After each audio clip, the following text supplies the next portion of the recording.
Good Thursday to everyone. We're over here in partial shade of the Parts D6B bulldozer. I had the engine fired up on this last year. However, I didn't have any coolant in it. It was just to see if it started, and it did. Seemed to run fine. Had oil pressure, fuel pressure, but I didn't have any coolant in it. And last night I filled up the radiator.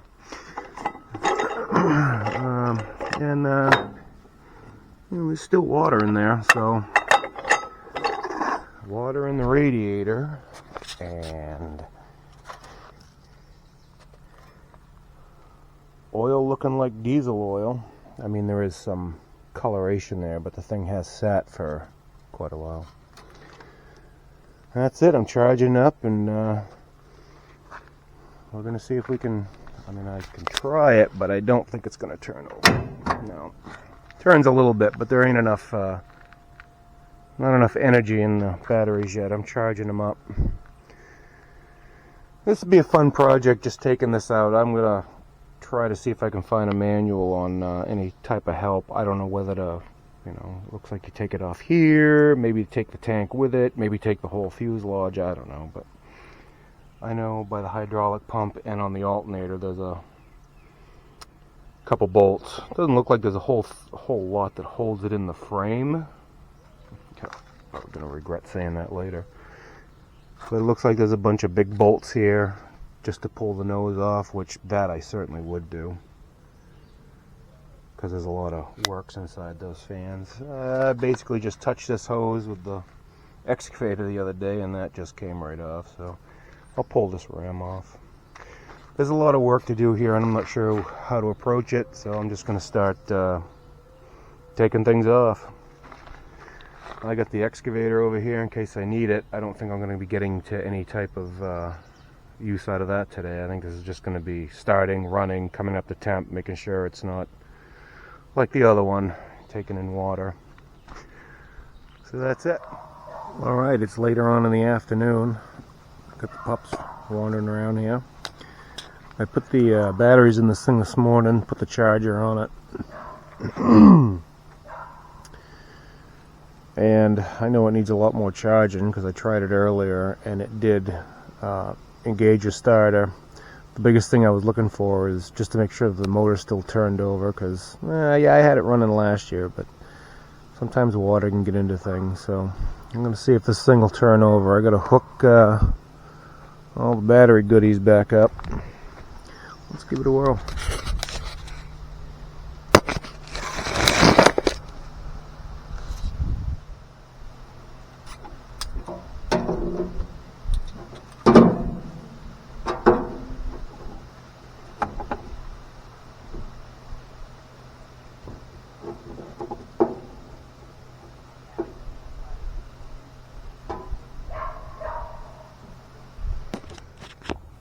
Basically what I'm looking for is this fan blade to either go whatever direction. I think it goes down.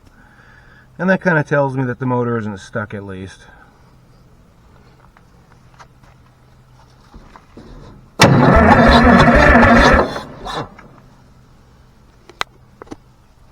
Well, I guess it's not stuck.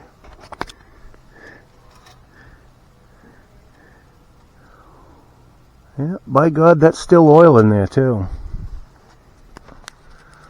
Over here in the Parts D6, got my right-hand man pairing with me. I noticed the last time I had this started, this return line was all buggered up.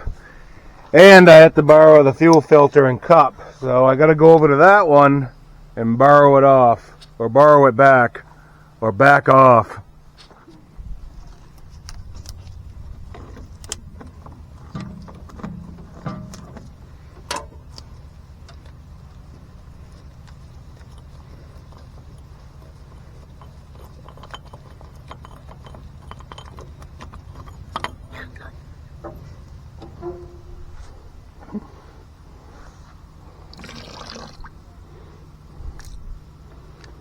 Well, there's still a lot of stuff in there. I'd cleaned that out a few years ago.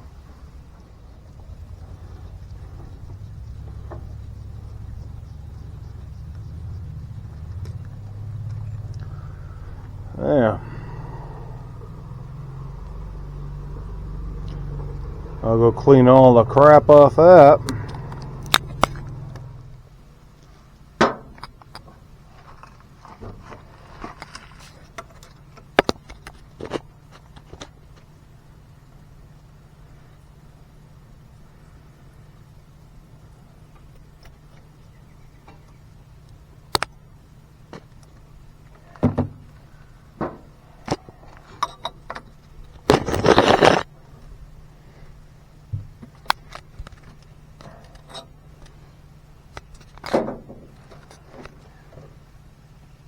Oh boy, that's pretty stiff.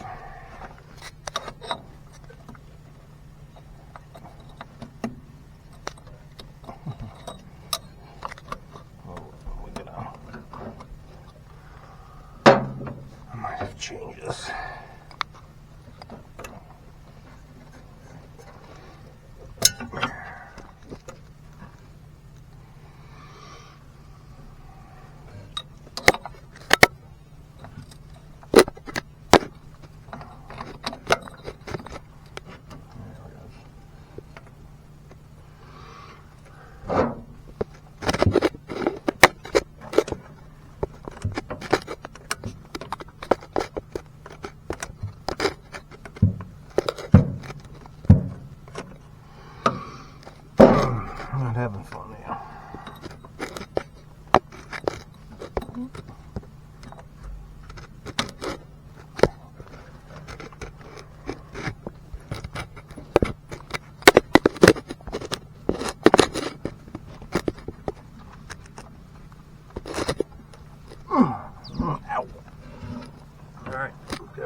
Happy rainy Tuesday. Just standing out here on the D6. Thought I'd just take a little video of it. Where I left off in the video, I was getting the fuel filter back on it. We get that back on. I transferred the starter, and it started right up. Nothing, nothing spectacular there. It wasn't a fight. It just fired right up. As soon as I got 24 volts to it, it was great. So I started on the dismantle, and I just got everything covered. I didn't get very far. The fan shroud, a lot of bolts there. And I'm kind of down to the part where I really got to start working on these 1 5/16" bolts. There's 6 on each side that hold the nose in. Most of them are pass-through, meaning there's a nut on the back side. That's kind of a good thing. If you've ever dealt with the idler wheels down here and the bolts that go up through, you know they just about all break off anyway. So I figure after I pull that, I will come back over and finish dismantling the cowling so I can slide it back and take the tank off. But I have to remove a lot of stuff. Somebody double nutted things here and they spin. So I'll probably end up grinding them off just to tilt that back. Get this up off the nozzle here, and then I can undo the 4 bolts and just hoist the tank right off. And then we'll be pretty much into the nuts and bolts, popping this out. I assume these things come right out, although I don't know what this weighs. I'm sure it's over 1,000 pounds, if not 2. So yeah, this will be a good time. It'll be out with the excavator. I'll just set it on the ground, and I still have to pulling the engine out of this one is easy. Pulling the engine out of that one's going to be a little more cumbersome because I have cylinders and the blade in the way. We'll get to that. So yeah, not much going on this today. That's it. we'll get back on it as soon as we can.